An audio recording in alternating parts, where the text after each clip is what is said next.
Olá, sejam bem-vindos ao PodFaz. Esta é a primeira temporada do podcast produzido pela Escola de Gestão Fazendária Antônio Propício de Aguiar Franco. Neste episódio, vamos discutir a importância da educação fiscal no Tocantins sob a perspectiva da nossa convidada, Andréa Gomes Feitosa, que fez parte dessa história.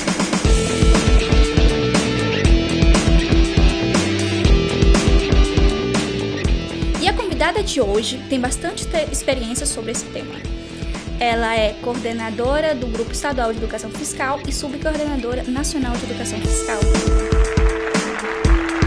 Olá, Andréa, tudo bem? Tudo ótimo e é um prazer muito grande estar aqui fazendo parte dessa equipe aí que está conduzindo esse podcast aqui da escola. É um prazer receber você. Andréa, conte um pouquinho da sua história, da sua relação com a educação fiscal. Então, minha história com a educação fiscal, ela é bem antiga, assim, sabe? Ela começou... Eu vou contar aqui um pouquinho, um trechinho, como que eu me apaixonei pela educação fiscal. A educação fiscal, ela, para mim, remota uma disciplina que existia, assim, em meados de 1993. Era uma disciplina que chamava...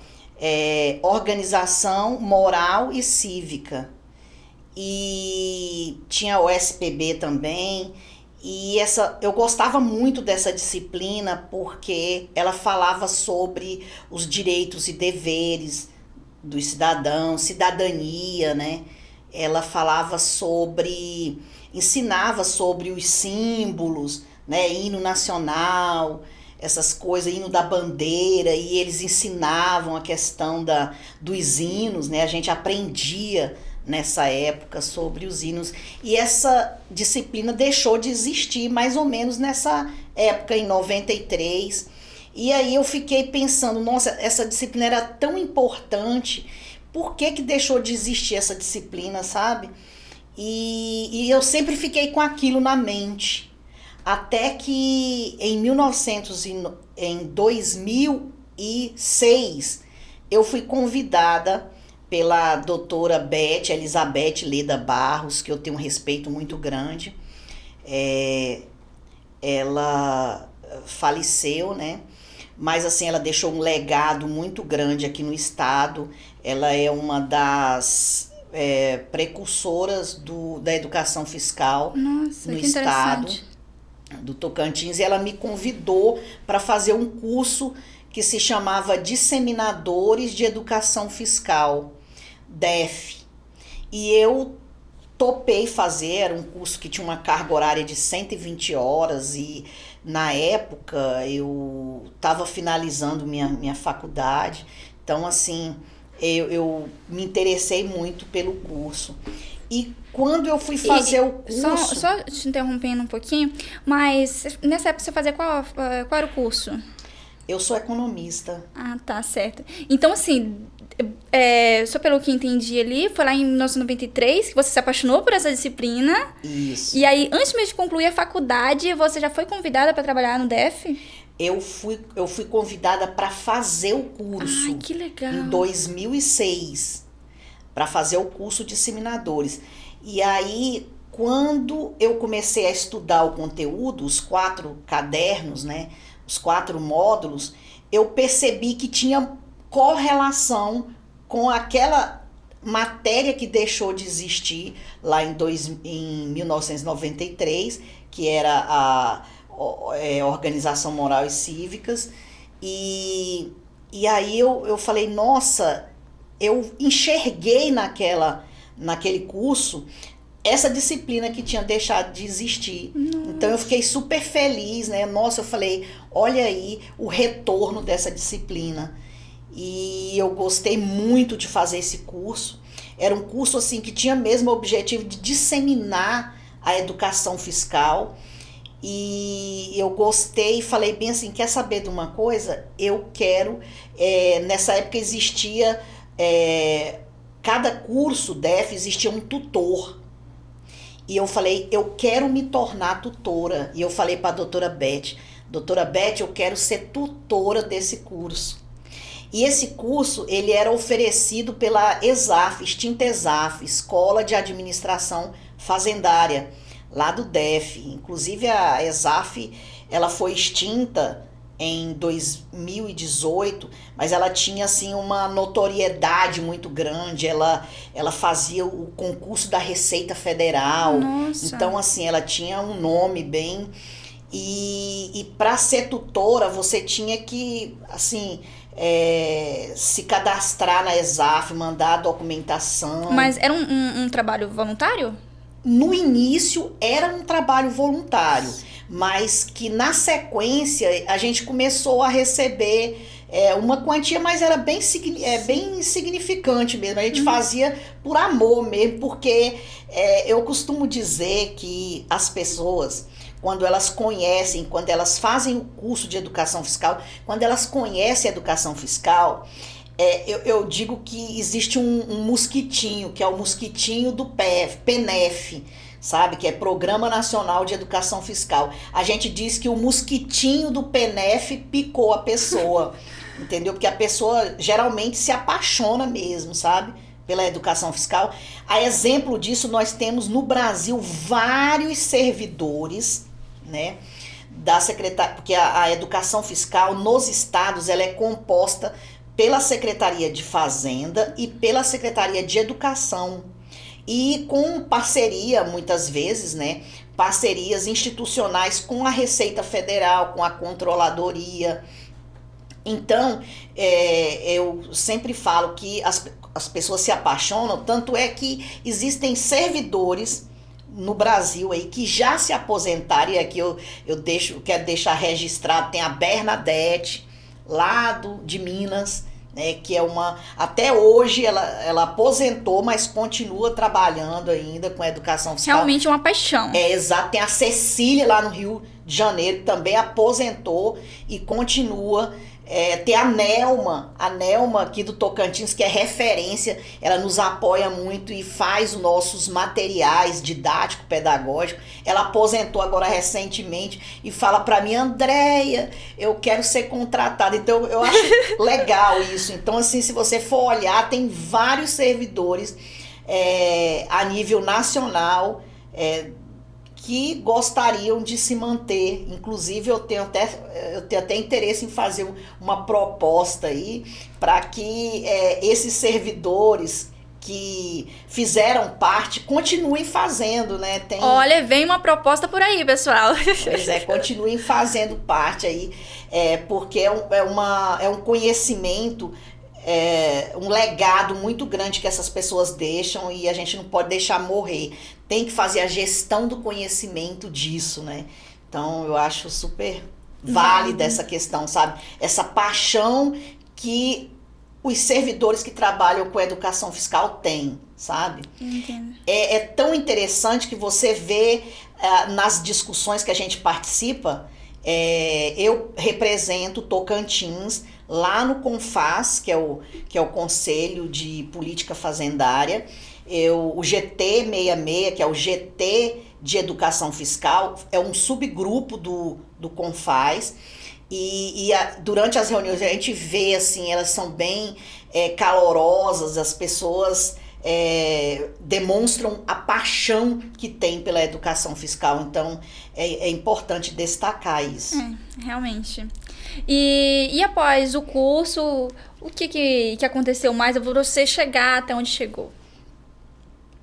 Aí eu fiz o curso de formação em educação fiscal, e na sequência eu fiz o curso de tutores, né, que era oferecido pela ESAF, e me tornei tutora. Eu comecei a atuar, eu comecei a pegar turmas, né? E eu me lembro que no início, assim, a gente queria formar todos, né? A gente queria que todos conseguissem finalizar o curso. E existia uma espécie de condecoração para aqueles que eram um certificado, sabe? Para aqueles que conseguissem atingir 100% da turma, e a gente lutava para conseguir fazer com que os alunos finalizassem o curso DF. Andréia,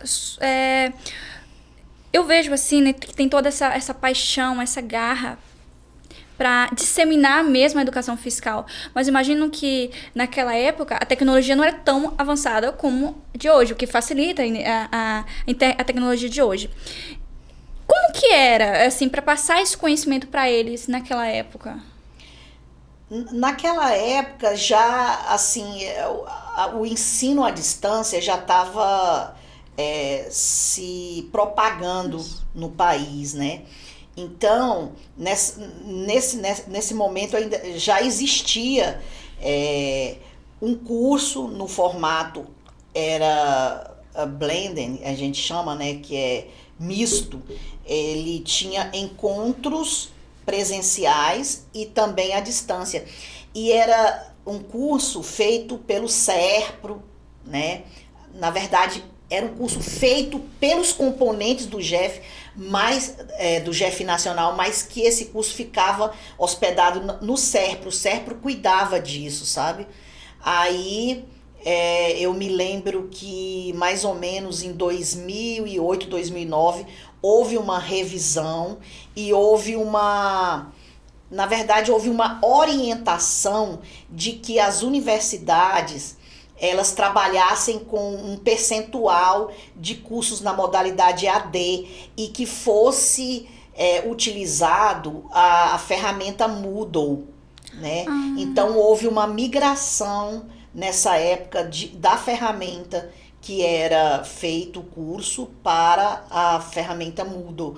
Então foi feita uma revisão nessa época também, mais ou menos em meados de 2008, 2009.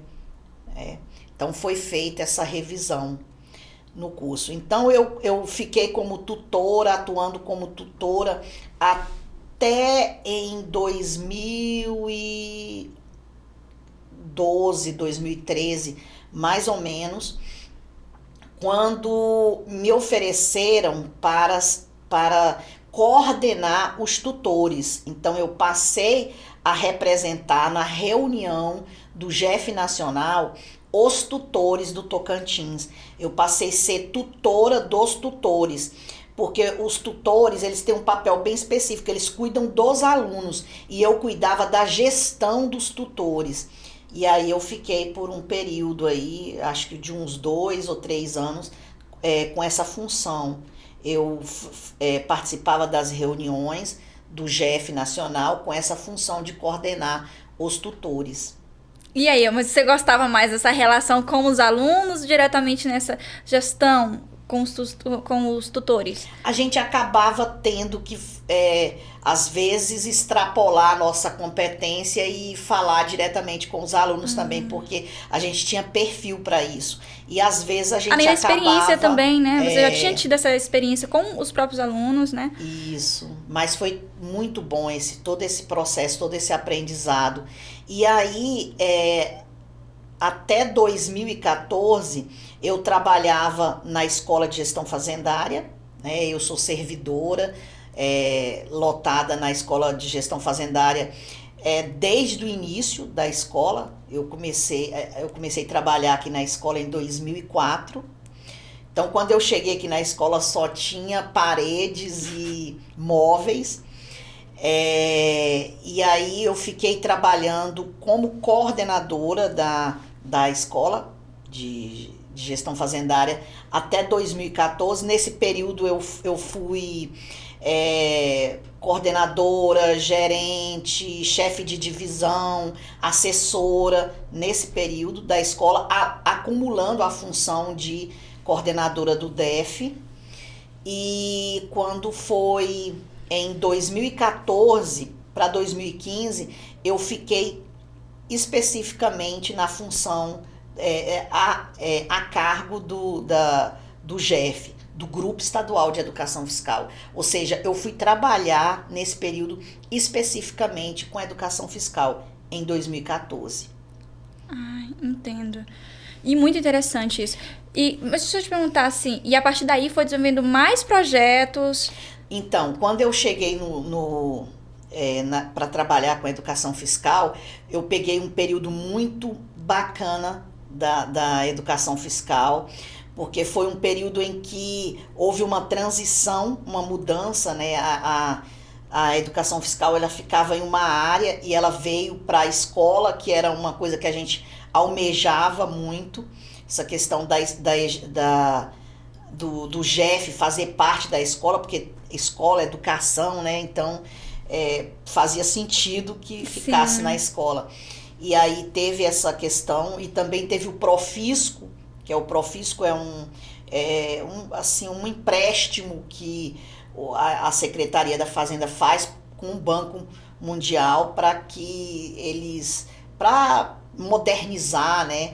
Então, nesse período estava acontecendo esse Profisco, que era o Profisco 1, e eu tive a oportunidade de participar do desenvolvimento da educação fiscal, porque houve a contratação de consultoria, a gente pôde trabalhar não que a consultoria tenha feito isso, o grupo fez, Sim. que foi o primeiro PF, que é um documento orientador um documento que dá diretrizes para a educação fiscal no Estado. Então eu tive a feliz oportunidade de trabalhar com a Thelma, a Rosita, o Ilane, que nesse momento juntos nós construímos esse produto, que é o Programa Estadual de Educação Fiscal, onde tem todas as informações sobre o programa, todas as diretrizes, né, as competências. É um documento bem completo, as ações para o período de 4 anos. Então, assim, foi um marco a elaboração desse programa em 2014. E aí, na sequência, em 2018, as meninas que faziam parte do Grupo Estadual de Educação Fiscal, Thelma e Rosita, elas começaram a fazer um mestrado, e aí seria mais prático para elas não assumir essa responsabilidade da coordenação, e aí em 2018 me passaram essa responsabilidade da coordenação do Grupo Estadual de Educação Fiscal aqui no na estado do Tocantins. Sim, e aí você atuava aqui na escola? Então, o grupo, como eu falei Sim. anteriormente, ele é formado pela Secretaria de Fazenda e pela Secretaria de Educação, e eu me tornei coordenadora do Grupo Estadual de Educação Fiscal em 2018. E desde então eu estou na coordenação. Certo. E assim, André, além de coordenadora do Grupo Estadual de Educação Fiscal, você também é subcoordenadora nacional. Agora, recente, eu recebi o convite, né, para me tornar coordenadora do Nacional. Eu recebi o convite e assim, eu tenho outras funções que eu exerço também, né? Assim, funções eu trabalho com observatório social, eu trabalho com educação financeira.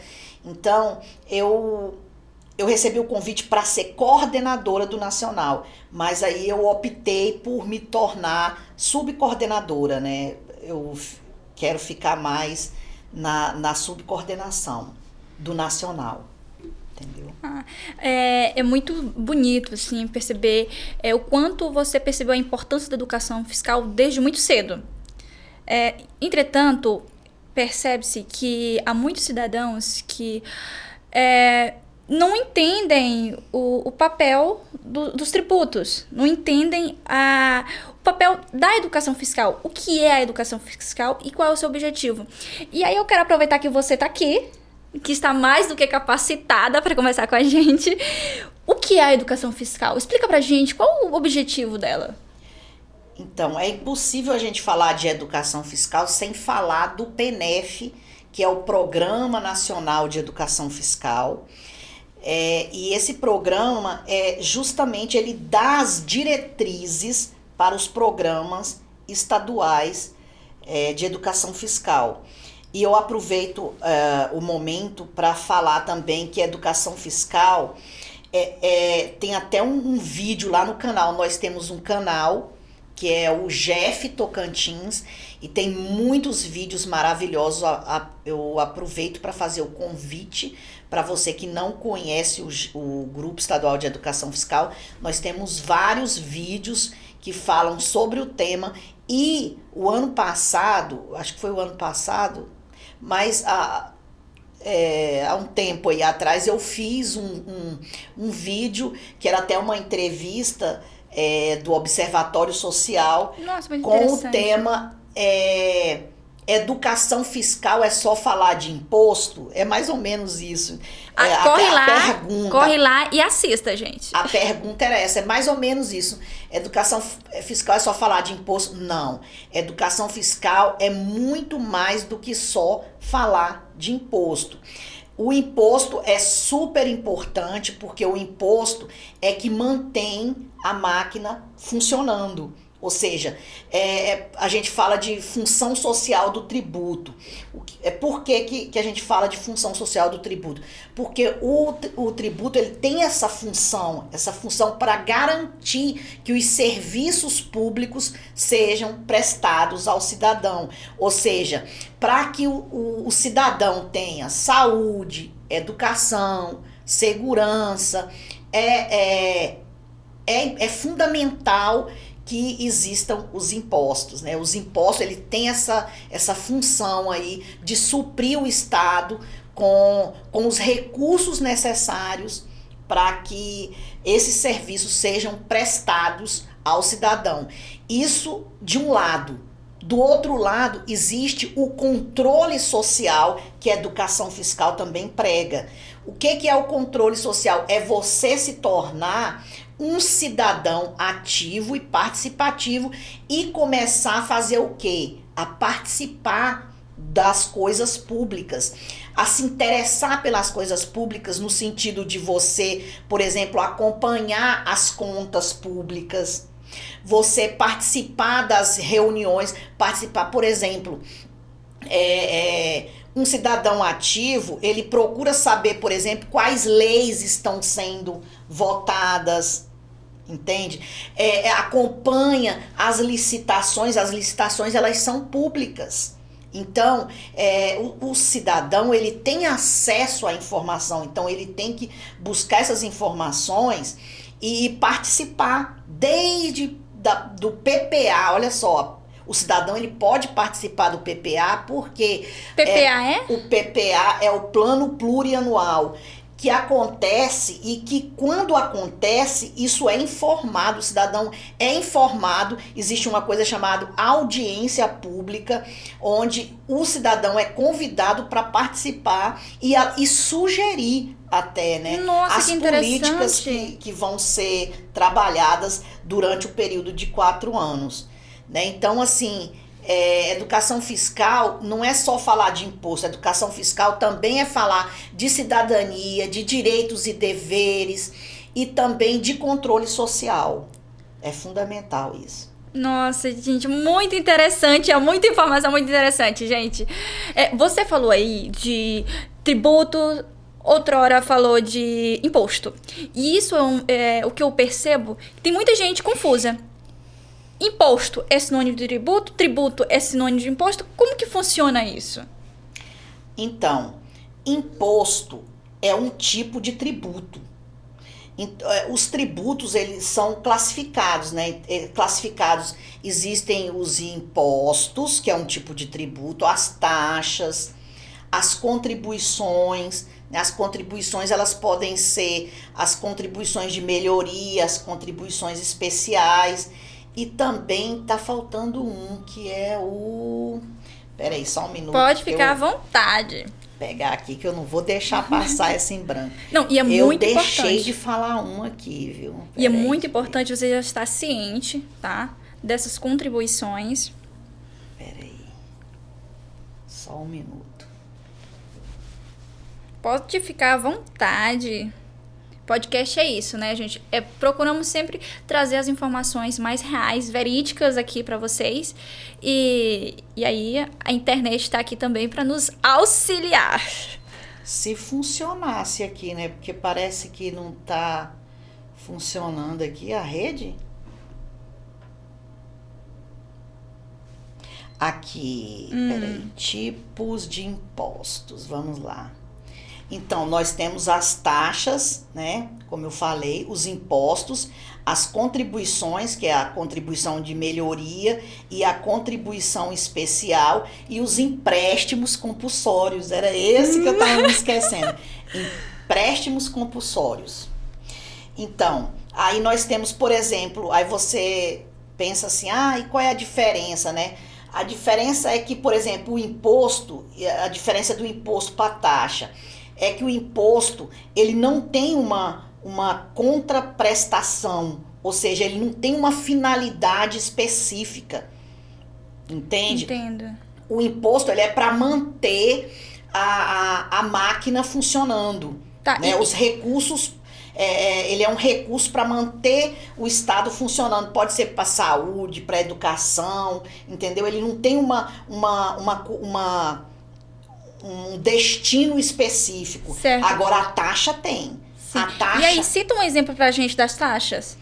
as taxas, por exemplo, tem a taxa de iluminação pública, né, que é um exemplo bem legal de taxa. Então, as taxas, elas podem ser feitas tanto nas 3 esferas, né?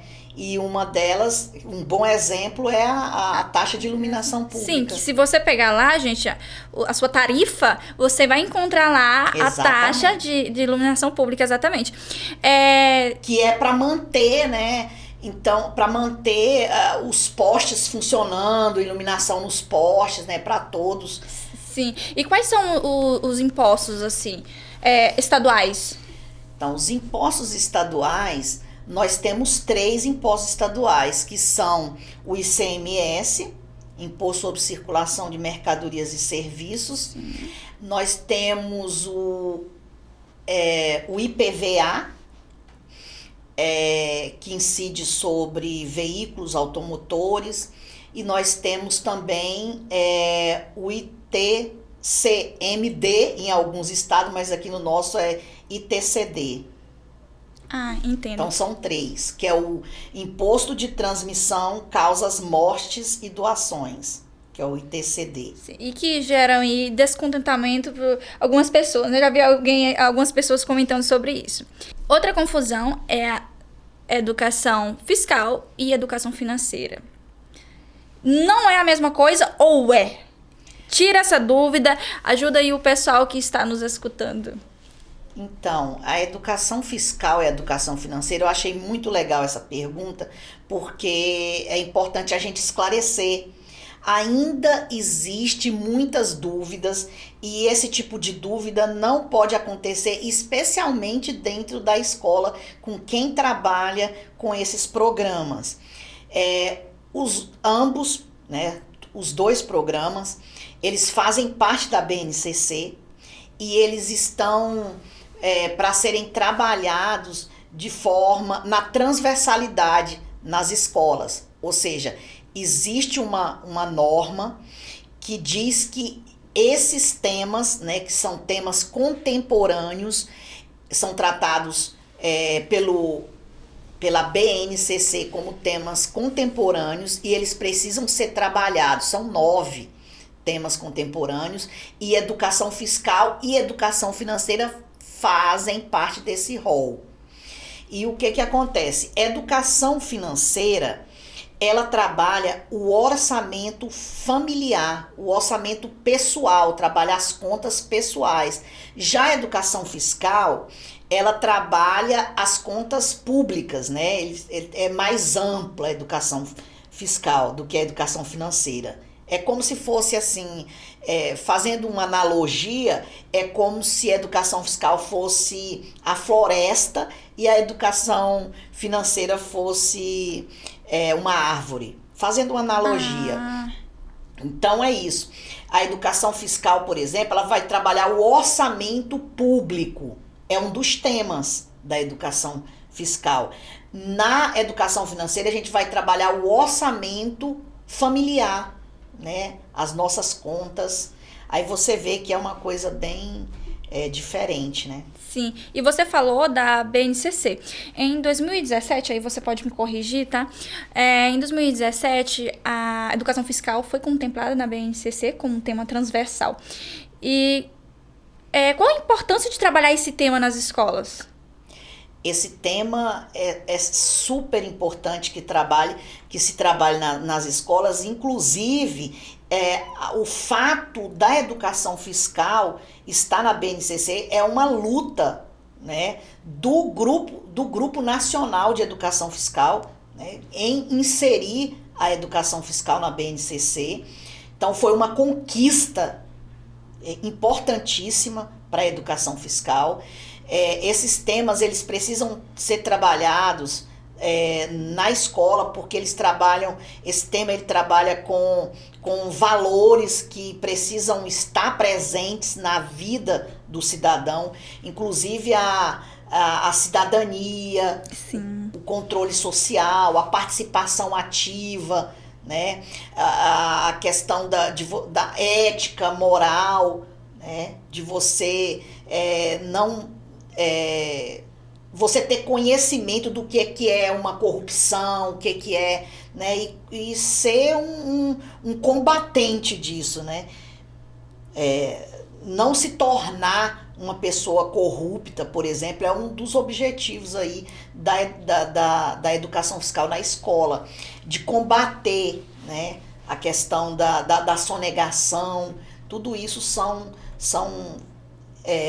temas que são tratados na escola, que são super importantes para a formação integral do aluno. Sim, e aí eu percebo que a educação fiscal ela contribui até para a gente entender e identificar e evitar casos de sonegação. Então, eu percebo assim, o quanto ela é importante. E esse final de semana eu estava olhando no feed do Instagram, me deparei com um meme no qual havia uma placa de estabelecimento e dizia assim: não aceitamos nem Pix, nem cartão de crédito ou débitos. E lá embaixo, nos comentários, tem gente que é meio viciada em comentários e ler comentários. Havia assim, isso é sonegação, isso só pode ser sonegação. E havia vários comentários sobre isso, e eu fiquei com esse questionamento, né? Como é que é? Será que é verdade? Será que não é? E eu quero conversar justamente sobre isso. Vamos esclarecer essa questão pro pessoal de casa. Não necessariamente um estabelecimento aceitar somente dinheiro em espécie, ele seja uma instituição corrupta, né? Ou que queira sonegar o imposto. Isso não é um indicativo. A pessoa, na verdade, existem valores, né? Existem que tem que ser considerado. Não pelo fato dela exigir somente dinheiro em espécie, não significa que ela seja corrupta, ou isso aí é um engano, né? Não é um indicativo de corrupção. Até porque, hoje em dia, a Receita Federal, ela cruza todas as informações. Então, não é que você mais cedo ou mais tarde, ninguém vai guardar dinheiro em colchão, entendeu?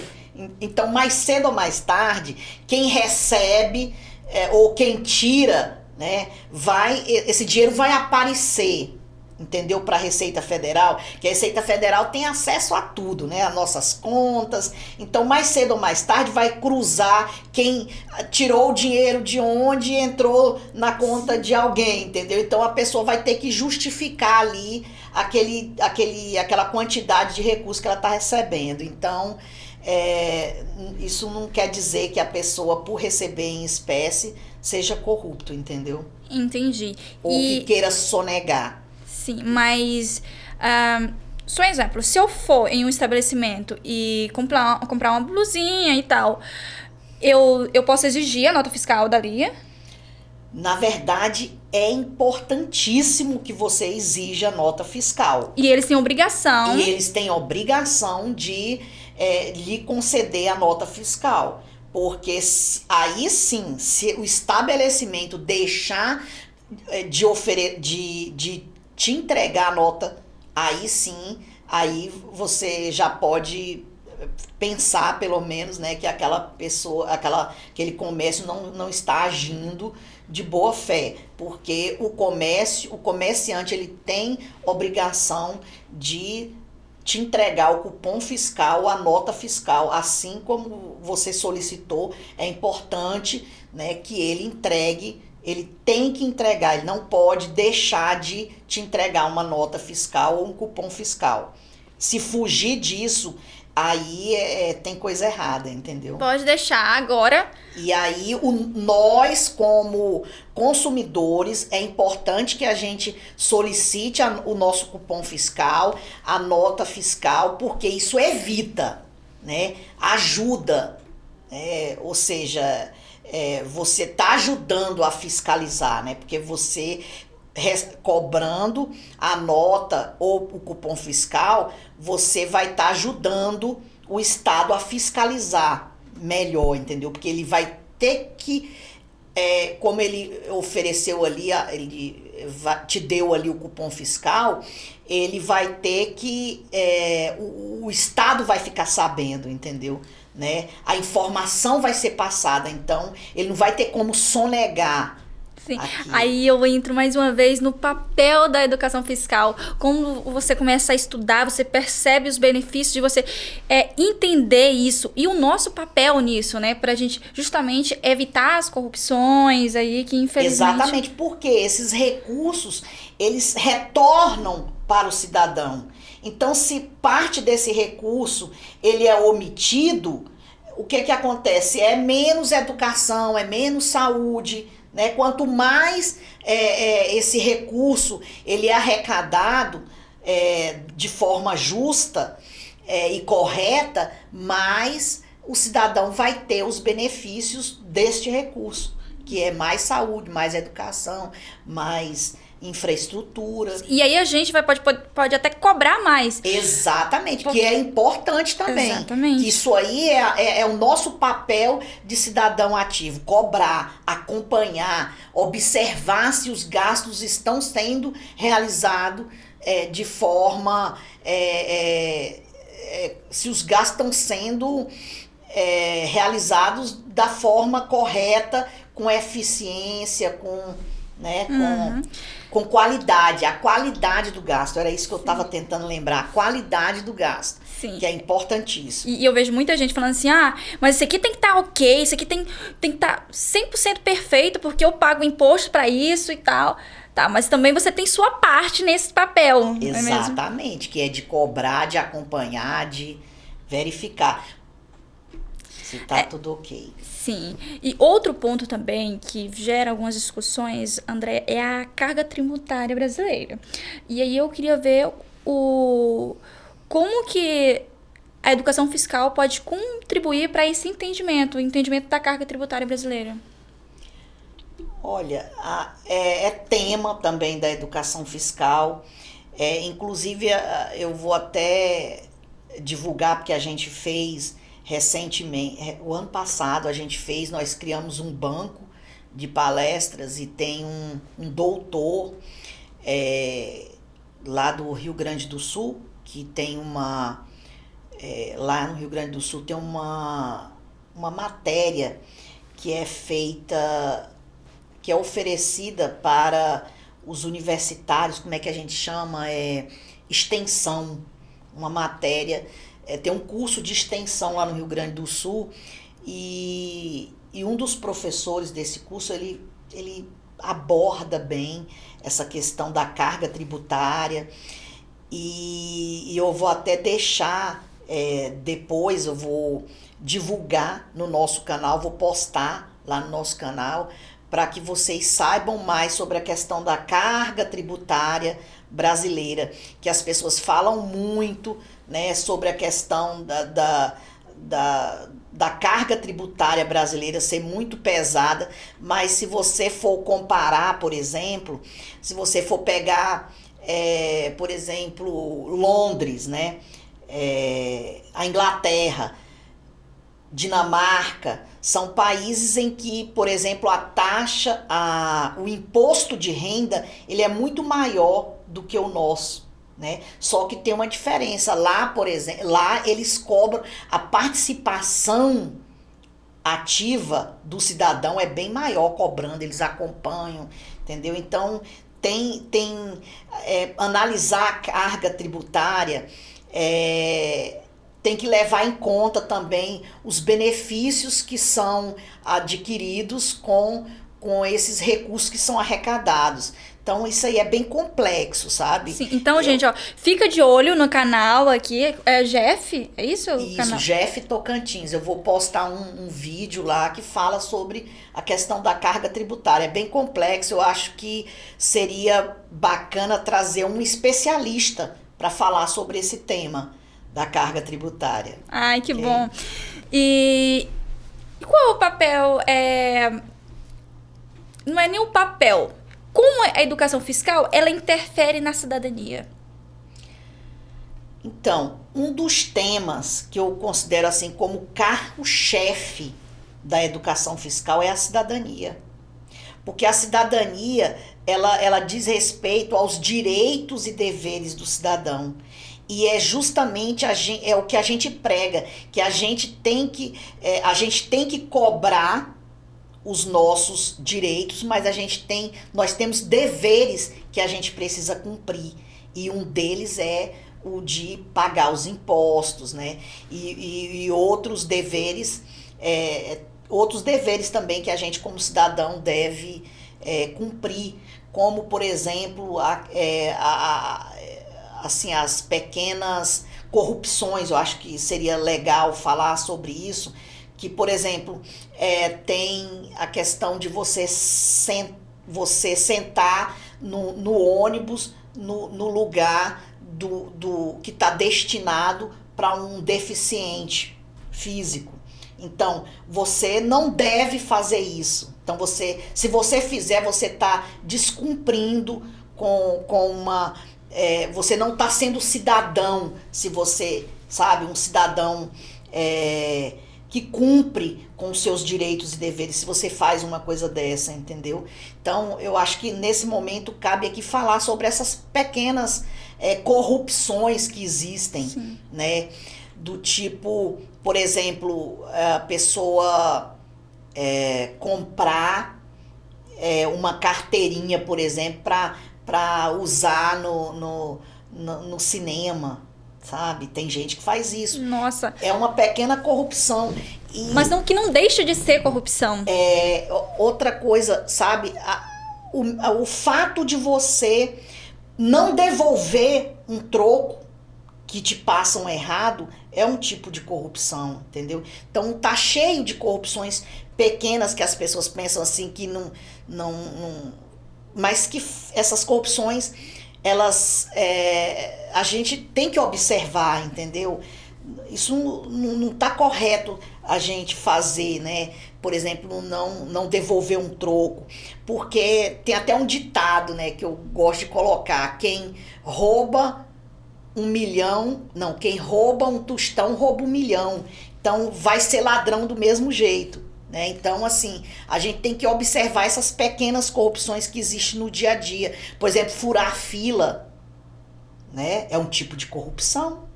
Você entrar na fila, por exemplo, do idoso, ou que seja do deficiente físico, é um tipo de corrupção. E temos que corrigir, né? Temos que corrigir. E eu acho que é uma questão muito cultural, né? Que eu vejo assim, muita gente naturalizando isto. E temos que corrigir os outros, mas também nos corrigir. Exatamente. Isso é um valor que a educação fiscal prega, né? Por isso que dizem que a educação fiscal ia ter um papel importante na construção da cidadania. Exatamente. Porque ela fala desses valores éticos, moral, que é importante na construção do cidadão íntegro, né? Sim. Andréia, eu queria agradecer a sua participação aqui no PodFaz. Foi maravilhoso, aprendi bastante. Espero que o pessoal que estejam nos escutando também tenham gostado. E eu só quero agradecer mesmo. Nossa, foi tão rápido. Sim, muito rápido. Eu quero voltar. E já está convidada para retornar. Ok, muito obrigada. Espero ter contribuído, né, aí para a consciência cidadã, para a participação, para que as pessoas busquem a educação fiscal Existe, por exemplo, o Observatório Social, que também trabalha com educação fiscal, né? Só que a nível de cidadão, é uma associação, né? Então são pessoas unidas em prol de um objetivo que é disseminar a educação fiscal, o controle social. Então, assim, se por um lado nós temos a educação fiscal, o Grupo Estadual de Educação Fiscal, que é pelo lado do governo, nós temos esse outro grupo, que é o Observatório Social, que também foi criado a partir do Grupo Nacional, né, as sementinhas foram plantadas, né, do Grupo Nacional para como forma de aproximar o cidadão, porque é um dos objetivos da educação fiscal, aproximar o cidadão da coisa pública, para que ele participe, para que ele, né, tenha essa consciência de cidadania. Então, tem o Observatório Social, então as pessoas podem participar, né? Que é uma organização de pessoas, cidadãos que estão buscando, né? Que compartilham dos mesmos valores, ideias a respeito da educação fiscal, do controle social. Então fica a dica aí para participarmos mesmo mais, né? Exatamente, que a ideia é essa. Exatamente. E você que nos escutou até aqui, quero agradecer também. E espero que a gente tenha aproximado você que esteja aí na casa ou no carro, em qualquer lugar, mas que esteja nos escutando. Espero que a gente tenha contribuído também. E compartilhe o nosso conteúdo, comenta e estamos aqui, tá? Até o próximo episódio. Tchau, tchau!